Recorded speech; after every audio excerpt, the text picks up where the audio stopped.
अनामियम के सभी दर्शकों को सादर प्रणाम। आज हम महाबंध यानी कि द ग्रेट एनर्जी लोक के बारे में बात करें। अभी तक मैंने आपको बताया कि 3 तरह के बंध होते हैं, जालंधर बंध, उड्डयन बंध और मूल बंध। तीनों बंध को जब हम इकट्ठा करके लगा लेते हैं तो यह महाबंध हो जाता है। महाबंध लगाने के लिए सबसे पहले हमें इन तीनों बंधों में सिद्ध हो जाना बहुत ही ज़्यादा ज़रूरी है। अगर सिद्ध नहीं हो पाते तो कम से कम इतना ज़रूर हो कि थोड़ी देर के लिए वो तीनों बंध लगा सकते हैं। इसका अभ्यास किस तरह करना है? सबसे पहले सिद्धासन में बैठ जाएं। सिद्धासन में जो नहीं बैठ सकते वो और किसी सुखपूर्वक आसन में बैठ जाएं, लेकिन सिद्धासन इसमें बहुत ही इम्पोर्टेंस रखता है। मैंने आपको पहले की वीडियोज़ में बताया है। इस तरह से सिद्धासन में बैठ जाएं।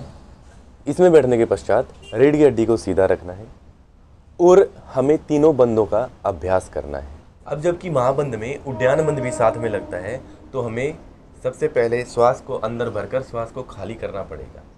जालंधर बंध लगाएंगे, उड्डयन बंध लगाएंगे और उसके बाद में मूल बंध लगाएंगे और उसी क्रम में हमें छोड़ना भी है। सबसे पहले मूल बंध को छोड़ना है, उसके बाद में उड्डयन बंध को छोड़ना है, फिर लास्ट में हमें जालंधर बंध को छोड़ना है। ध्यान कहाँ पर रहेगा? ध्यान रहेगा सबसे पहले हमें जब बंध लग जाए तो उसके बाद तुरंत हमें ध्यान करना है मूलाधार चक्र पर, यानी नीचे एनएस वाले रीजन में। उसके बाद में हमें ध्यान करना है एब्डोमिनल वाले रीजन में, मणिपूरक चक्र पे, और लास्ट में हमें ध्यान करना है विशुद्धि चक्र यानी कि कंठ के स्थान पर।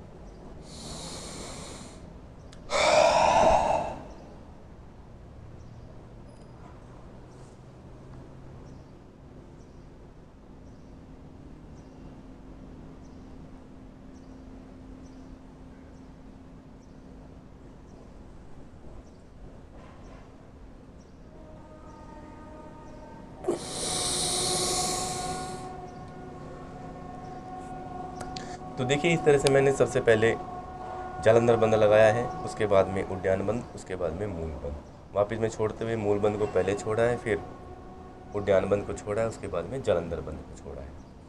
5 सेकंड, 7 सेकंड, 10 सेकंड तक अगर आपसे लग पाता है तो आप इसका मतलब अच्छा कर रहे हैं। धीरे धीरे ये बढ़ जाता है।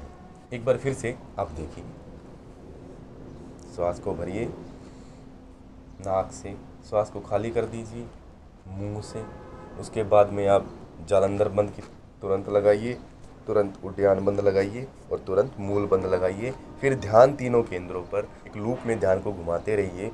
मूलाधार, मणिपूरक, विशुद्धि, मूलाधार, मणिपूरक, विशुद्धि। और फिर धीरे धीरे जब आप असहज महसूस करें तो छोड़ दीजिए अपना बंध।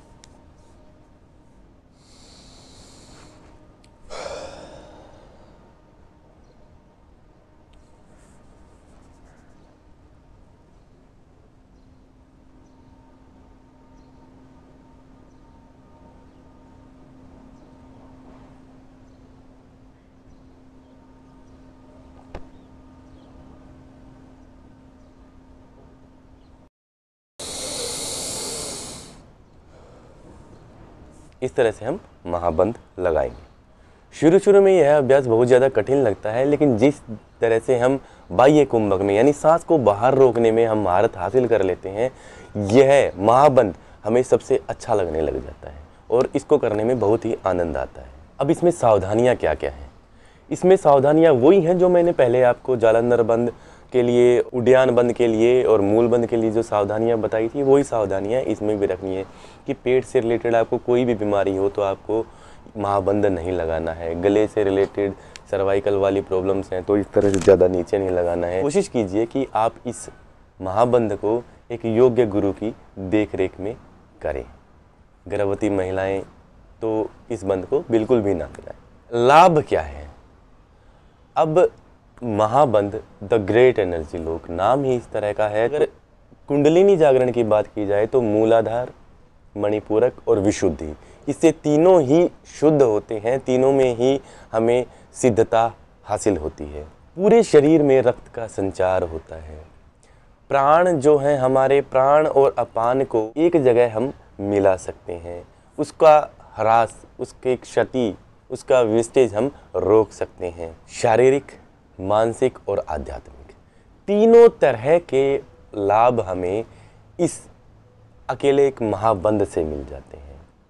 तो अगर शॉर्ट में मैं कहूँ तो भक्ति, शक्ति, बुद्धि और मुक्ति, चारों का एक साधन महाबंध। इसलिए सबसे पहले तीनों जो पहले बंद मैंने बताए, जालंधर बंद, उड्डयन बंद और मूल बंद, उनमें आप दक्षता हासिल कीजिए और उसके बाद इस चौथे बंद को, महाबंद को लगाना शुरू कीजिए। देखिए आप अपने आप फील करेंगे कि आपके अंदर एक असीम ऊर्जा का संचार हो रहा है। आप जो चीज़ें सोच नहीं पा रहे थे, आप वो चीज़ें सोच सकते हैं। आप जो कार्य नहीं कर पा रहे थे, आप वो कार्य कर सकते हैं। ये थी मेरी बंधों की सीरीज। आशा है कि आप इन बंधों का ज़रूर अपने जीवन में प्रयोग करेंगे। आने वाली वीडियोज़ में आपसे फिर मुलाकात होगी। तब तक के लिए सादर प्रणाम। आरोग्यवान भवतु।